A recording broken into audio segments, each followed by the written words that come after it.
不带，我感觉有7、8分像了。这2天我打算把杂货店转手，钱一到位，我就带着画像去小商河，大不了见人就问，我还就不信了，揪不出这个人。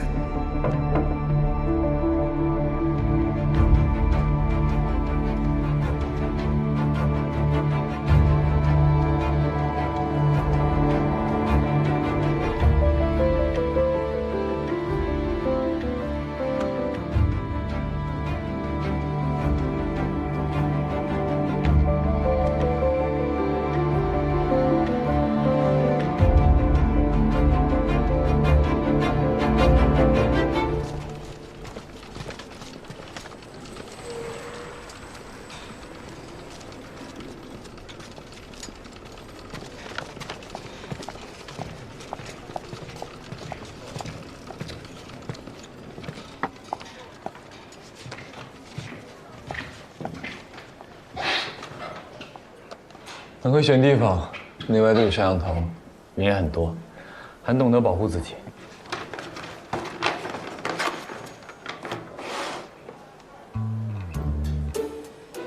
放心，没动过手脚。无功不受禄，不收你东西。草莓我也没吃，扔了。木歹，其实我对你印象挺好的，你知道为什么吗？不想知道。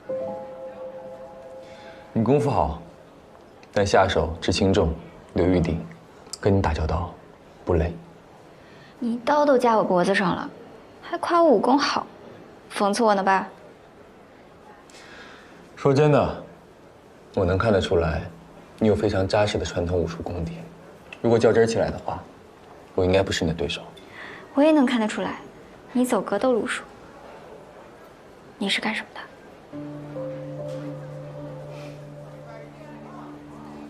无所谓，我也不想知道。你是来谈落马湖的案子的吗？那我有个要求。你说。有2种人会对落马湖这个案子保持关注：亲友和凶手。3路人朝万烽火买消息，我弘毅和李坦是亲友。你呢？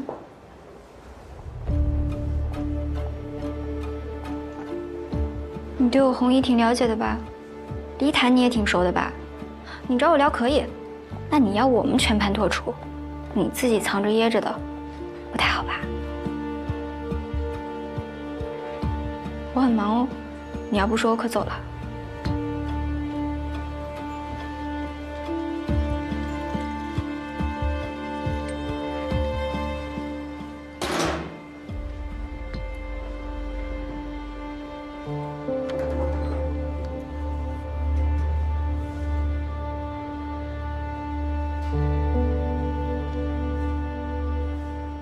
你父母和你妹妹？男的是我叔叔，我叔叔叫罗文淼，是个历史学家。叔母去世之后，他为了专心研究地狱史，带着女儿娉婷搬到了小长河。大概2年前，叔叔忽然失踪了，娉婷报了警，我也帮忙回来找。可没过多久，叔叔突然自己回来了。叔叔，爸，没事吧？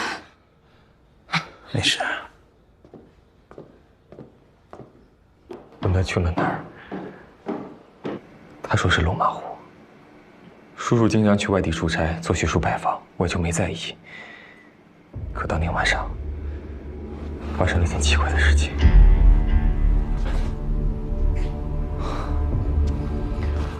叔叔，你怎么还不睡啊？都几点了？叔叔，罗人，不要让我去杀人，把我关起来。什么意思啊？我也不知道。我一直追问，可他却表现得像是从来没有说过这句话，就好像跟我开了个恶意的玩笑。可能是正因为印象太深刻了，我一直有所防备，所以我每天晚上都反锁大门。叔叔，我进来了。白天叔叔外出的时候，我也尽量跟着。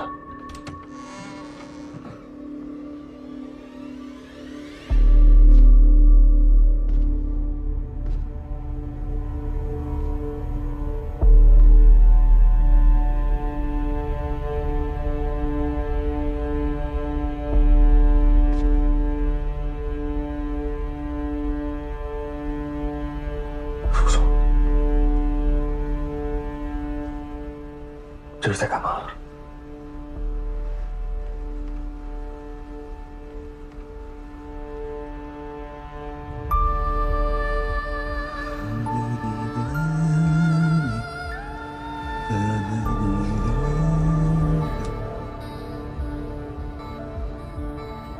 后来几天都很平静，我也就放宽了心。可没想到，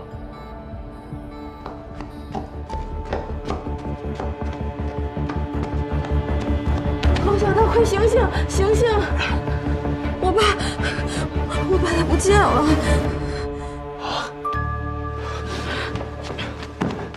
你不是反锁大门了吗？翻墙走的。你相信吗？我叔叔50多岁，肩不能挑，手不能提，连自行车都骑不好。他居然能翻过4米多高的围墙，而且我觉得那个人满头白发，应该好对付。可我没想到，他力气如此的大。我立刻追出去，途经一条小巷，巷子里有一户着火了，里面有人在厮打。你去看了？屋里的景象很惨。李坦是不是也在啊？刚开始我以为李坦是凶手，因为我进去的时候看到他正掐着我叔叔的脖子。你知道的，有的时候你只是看到一个画面，并不是真相，但你会仓促下结论。我知道。当时我把李坦给打晕了，叔叔就在这个时候跑了。我看到他的眼神，那种嗜血的眼神，我立刻明白是我搞错了，我叔叔才是凶手。当我追出去之后，看到他的速度和力量，那根本不是我叔叔，可他确实是我叔叔。那后来呢？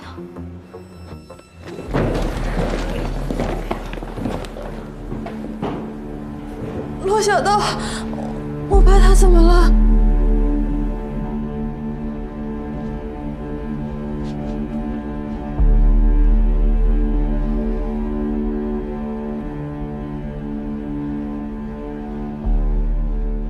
叔叔，你是被杀人了？啊！我说过，老人，不要让我出去。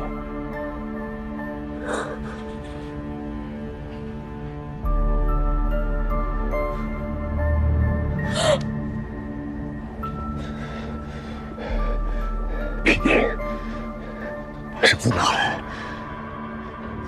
快！我把叔叔绑起来，先去找倪坦，他是现场唯一的目击者。我得问清楚，到底发生了什么事？刚发生了什么事儿？谁杀的人？抓住了，终于抓住了，抓住了！说什么？月清，终于抓住了！你说清楚！告诉你的山里，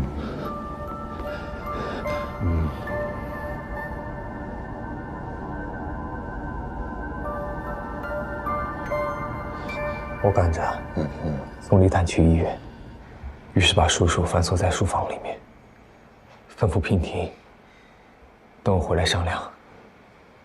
李坦误会大了，回去我跟他解释解释。我以为把人绑上，反锁在书房里面，双重保险。短时间内不会出现任何问题。我已经尽最大速度赶回来了，可没想到，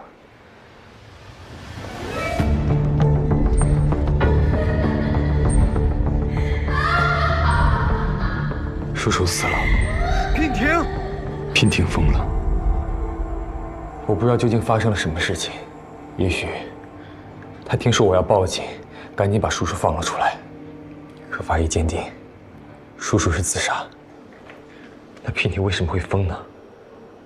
就算目睹叔叔自杀，至于被吓疯了，直到我见到了曾春娇，了解到柳树海当时发生的情形，我才意识到，娉婷也许经历了同样可怕的事情。整件事情都太诡异了。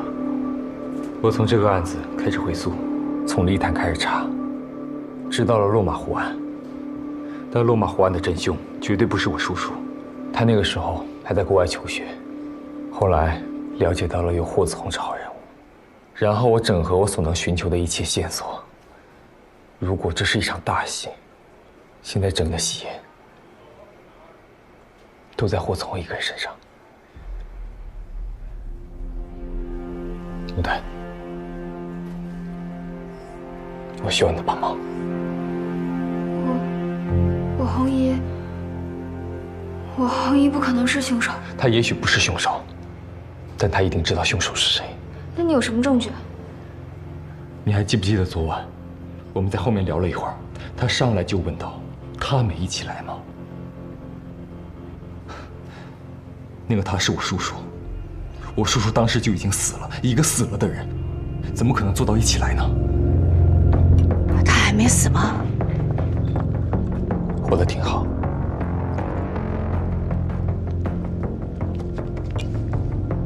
他还真能活。我意识到我们在鸡同鸭讲，我们说的是同一件事情，但聊的不是同一个人。他说的不是我叔叔，而是真正的凶手。他的语气让我觉得他跟凶手打过交道，于是我扎了他一下。你知道落马湖案的真凶是谁？你也不是真正的霍子红。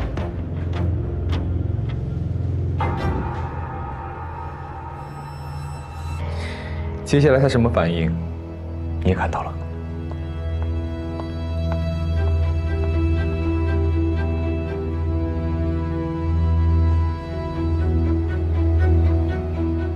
想起什么了？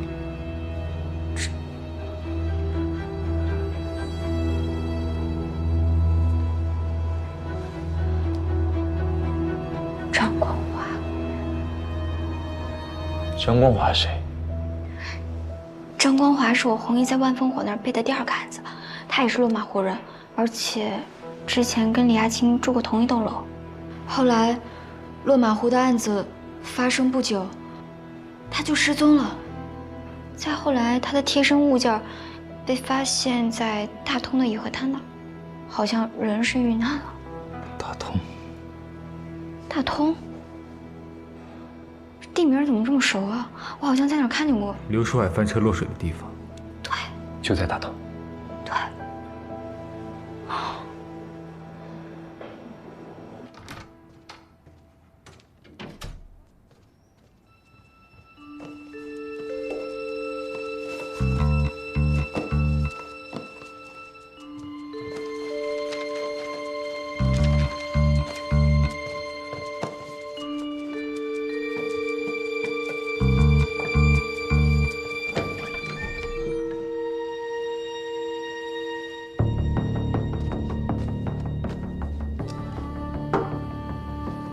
红姨把张光华的资料放哪儿了呢？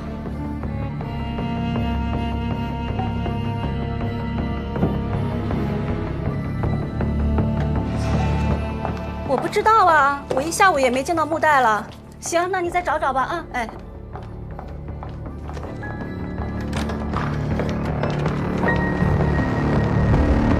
哎，这又是唱的哪一出啊？啊？红姨，来啦！我这个哎，最近发生太多事儿了，我想祈祷一下，保佑咱们酒吧平平安安的。哎，红姨，你都来了，那你来吧。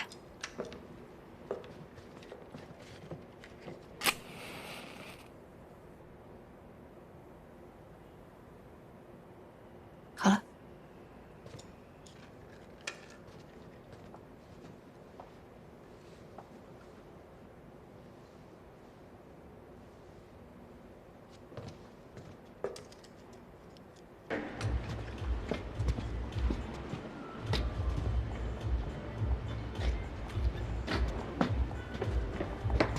怎么样？我没找到。啊？我不知道红衣把张光华的资料到底放哪儿了。没事，万烽火那儿应该有底本。那你接下来怎么办啊3起案子大致情形我都了解了，得尽快理出他们之间的关联。直觉告诉我，里头应该有条暗线。等，3起，不是2起吗？哦，对，达罗恩特尔那件事情你还不知道。哎，要不去我家，你帮我梳理一下，我给你补充更多细节。去你家？不了吧，太晚了。也行。那我就不送了啊。再联系。行。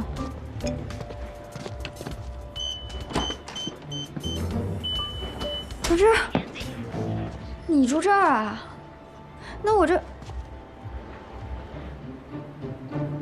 请进。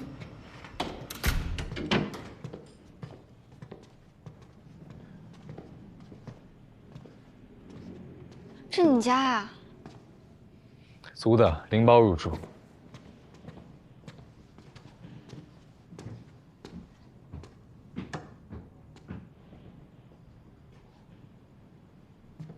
来啊！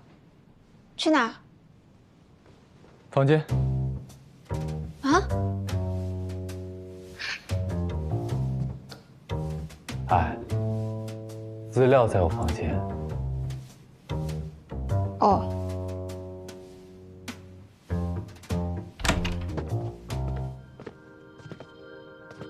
资料在哪儿？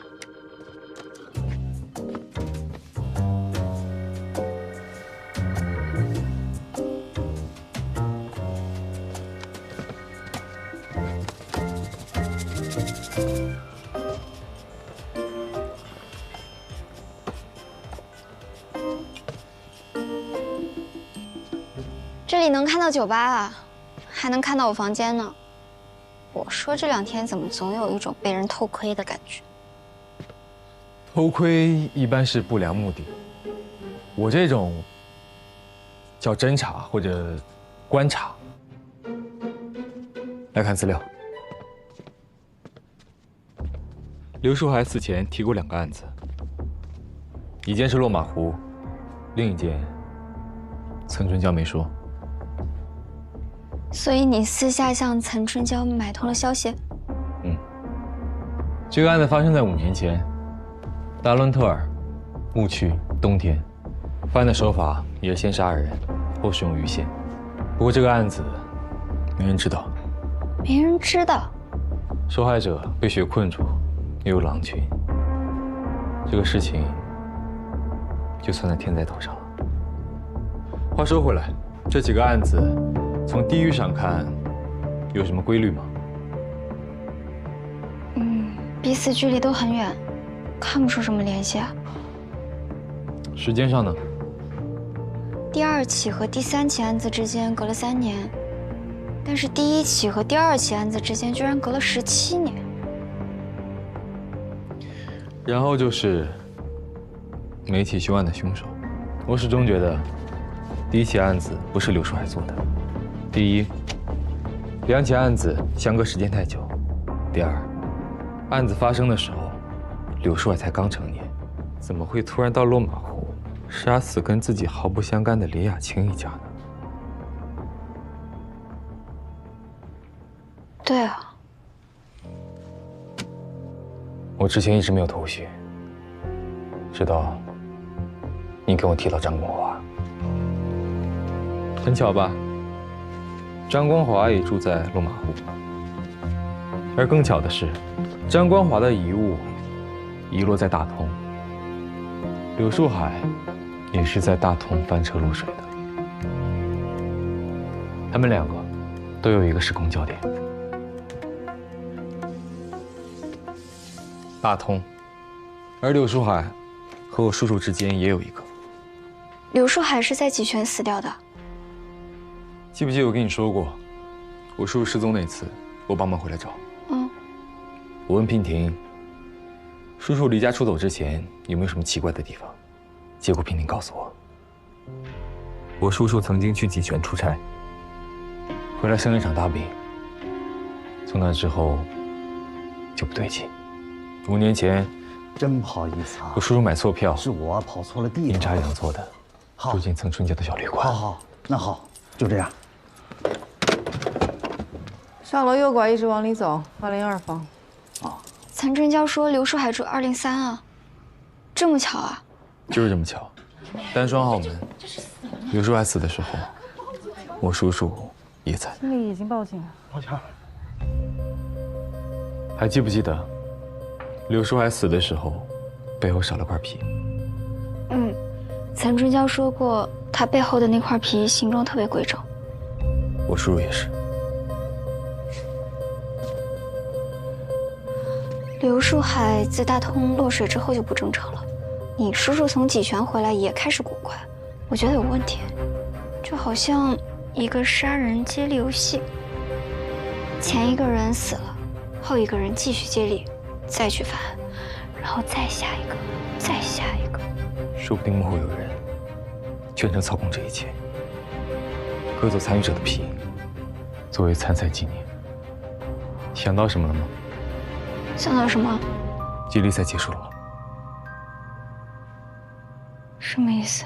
刘树海死的时候，我叔叔在他身边，接了下一棒。而我叔叔死的时候，他身边还有个人。娉婷。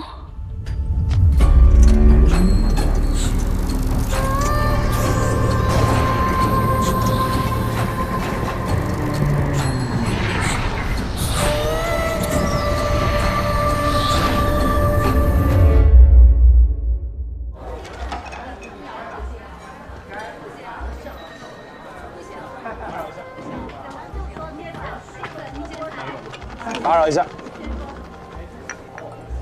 慢用啊！谢谢。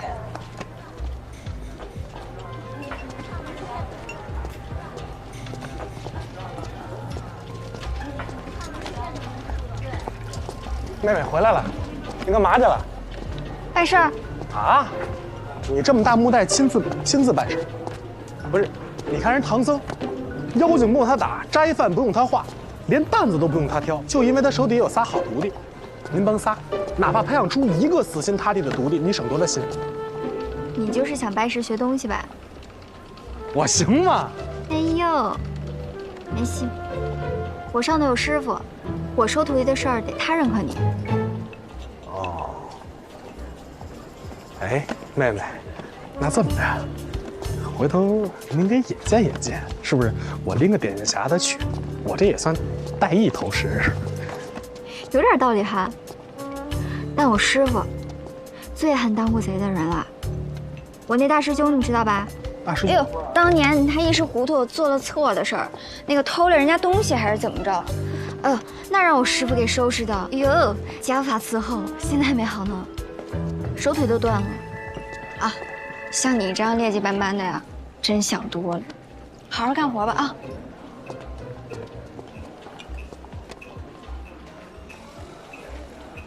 气性也太大了。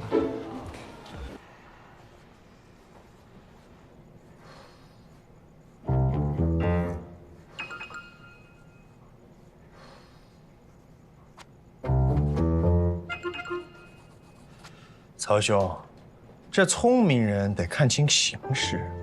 那武学是走向示威的，你就算练成了绝世高手，我一颗子弹过来，你也得谁练成了为了跟人玩命啊？瞧着床上那张纸儿，识字吗？第4步，我要成为巨星。哎呦，你还成为巨星呢？你第1步就迈错了，你不是有前科吗？你成了也是塌房艺人。你扶我一把，扶我！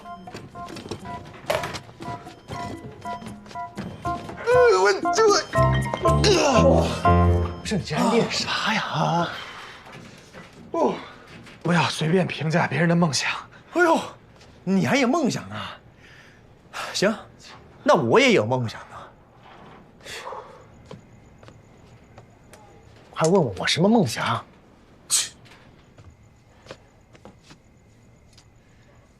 我的梦想呢，就是有一位颜值过硬、温柔可人的富婆从天而降。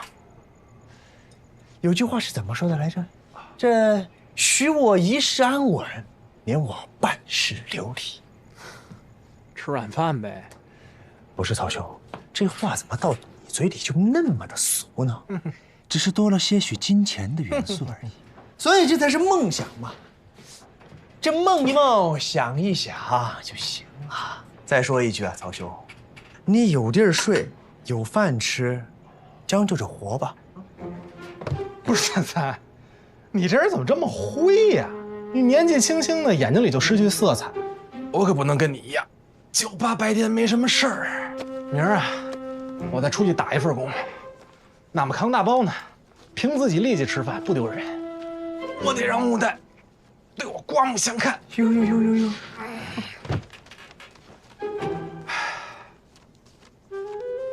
啊，对了，哥们儿，如果有一天啊，我这第4步要真成了，别去举报我啊。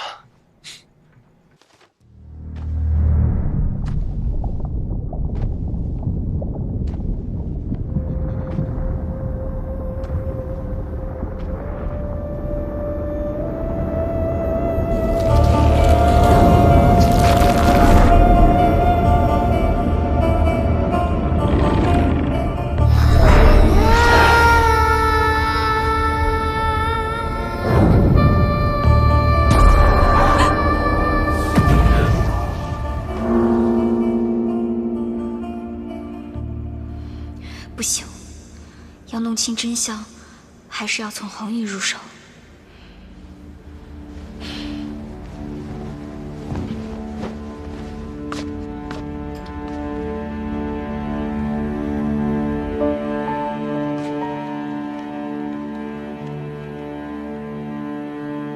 还没睡呢。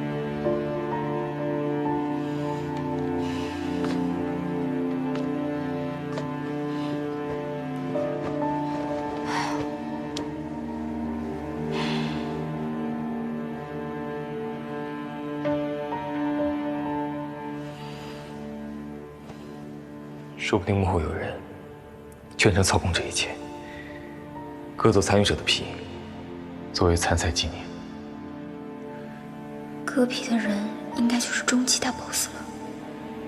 这人会是张光华吗？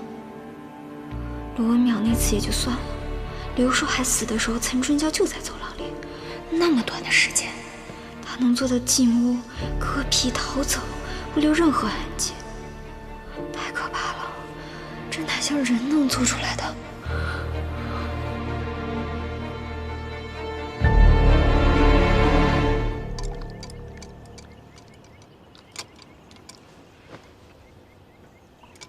又怎么了？还不是因为那个李坦，气死人了。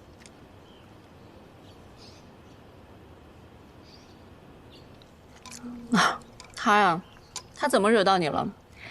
你说那个李亚青，他充其量就是李坦的女朋友呗。人为了他都搭进半辈子了，工作也丢了，开个小卖部维持生活。他居然跟我说他要把那个小卖部给盘掉，凑钱继续找凶手。你说他是不是疯了呀？还到李亚青坟前说：“我发誓，我一定要给你个交代。”这不搞笑呢吗？别人眼里他就是笑话，让别人都笑话他。你过分了啊！弘毅怎么教你的？要有同理心，那是别人的不幸，你怎么可以在背后这么议论他呢？对不起啊，弘毅，我是不该这么讲李叔，但我心里有个疑问。弘毅，你还记得那个罗润吗？他叔叔、他妹妹，一死一疯，他自己都是个受害者。你是说，罗任也是受害者，而且杀他叔叔的凶手跟20年前的凶手有关系？嗯，所以找到落马湖的凶手特别重要。红姨，我都看得出来你知道一些事吧？可不可以在不伤害自己的情况下，把能讲的讲出来？木代，你想多了。红衣真的什么都不知道。我要是知道的话，我犯得着让那个万夫火去打听干什么？行了，你别问了。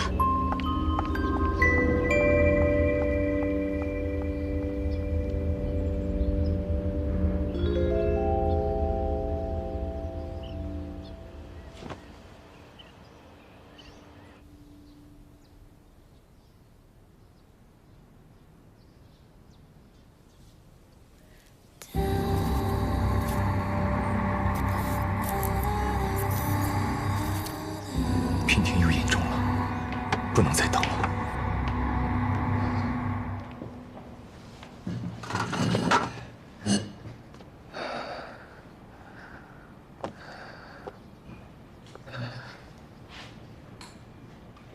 莫代，可以给我李坦的联系方式吗？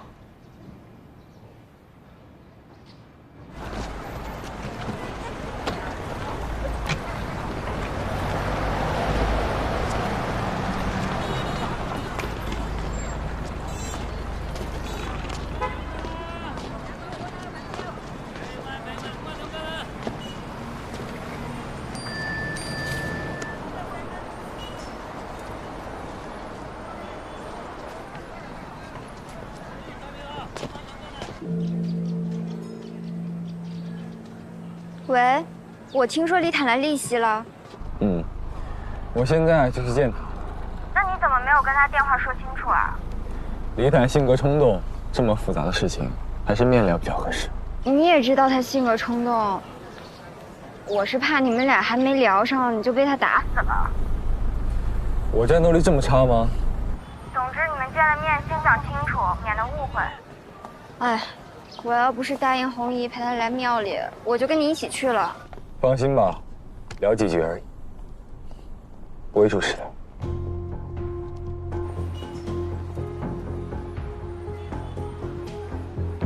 先挂了，再联系。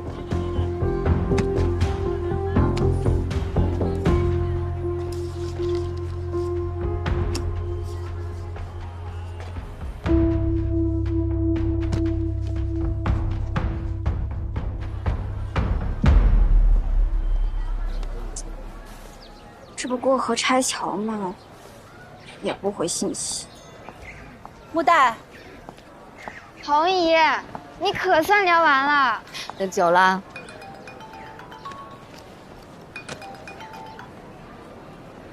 林叔，你怎么满头大汗的？我找着凶手了，老子死了，这个，但是我找到了小的，我这也算等闭幕了。罗任，不是李叔，李叔你搞错了。你知道他们在哪儿吗？罗任家。走，快走。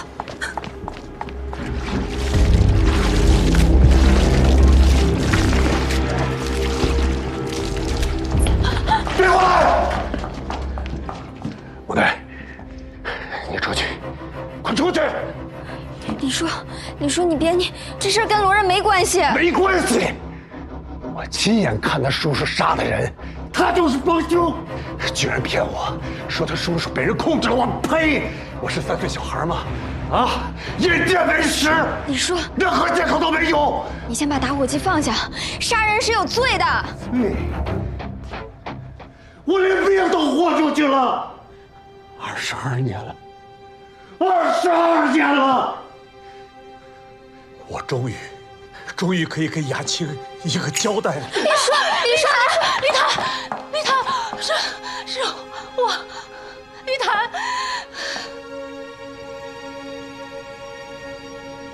雅青。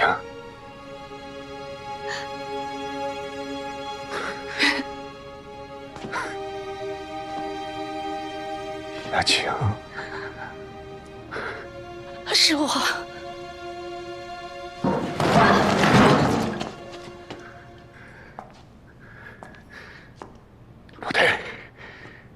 不是，你是李亚青的双胞胎妹妹。你们都想骗我！我就是亚青，我就是李亚青，我是。不是亚青，不是。你不是亚青，我是李亚青，我就是你忘了？你忘了吗？我们第一次见面的时候，在你单位附近的川菜馆，你点了一个西红柿蛋挞，那个鸡蛋是完整的。我说不应该这样，蛋花应该是打散的，但是你说川菜就应该这么做，你忘了吗？你还说你不能喝酒，对不对？你还记得吗？我真的就是李亚青。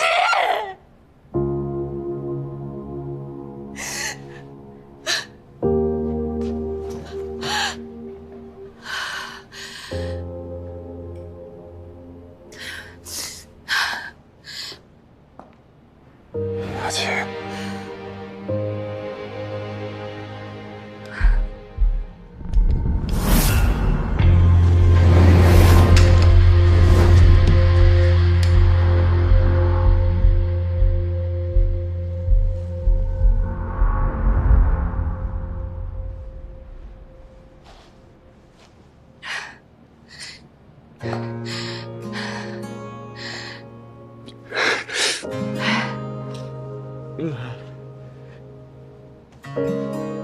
李探，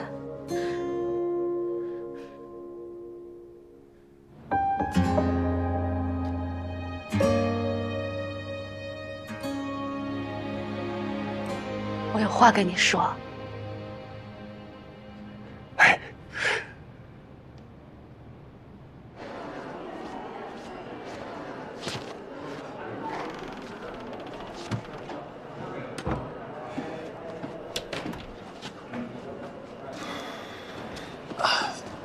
李坦这个人也真的是，说好了意思意思得了，有这么大力气。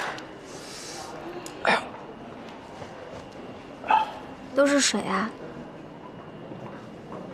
汽油没撒多少，就是让你们闻个味儿，有那个气氛就行。你说你们两个怎么能合起伙来骗我呢？真不够意思。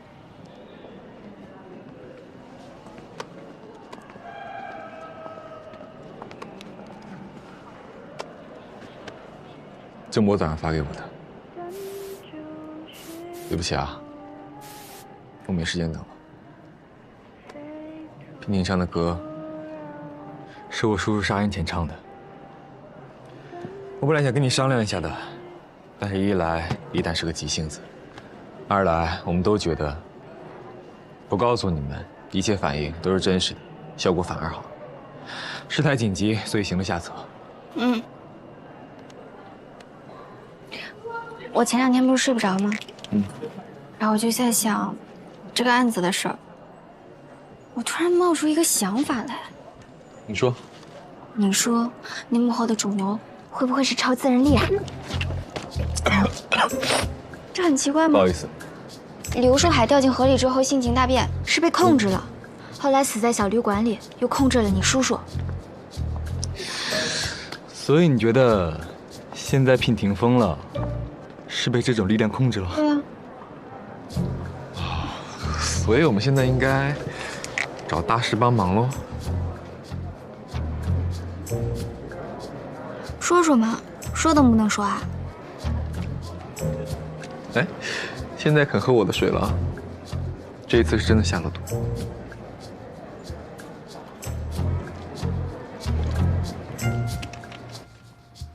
其实有好多话早应该告诉你，但是一直没有好的机会。李坦，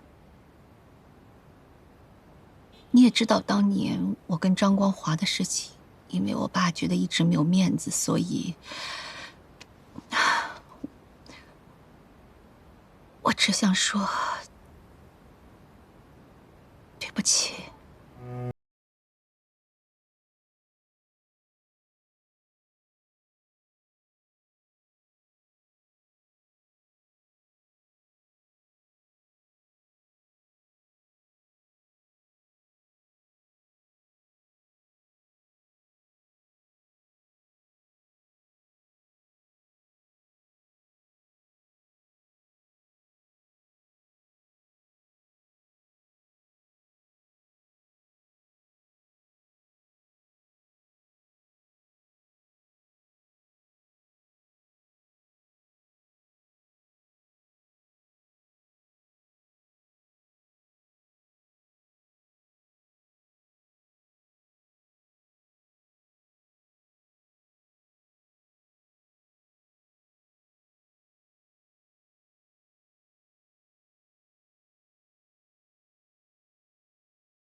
叔，你们聊的怎么？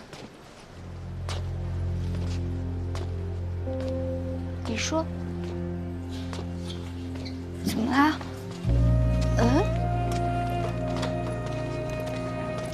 李叔，您去哪儿啊？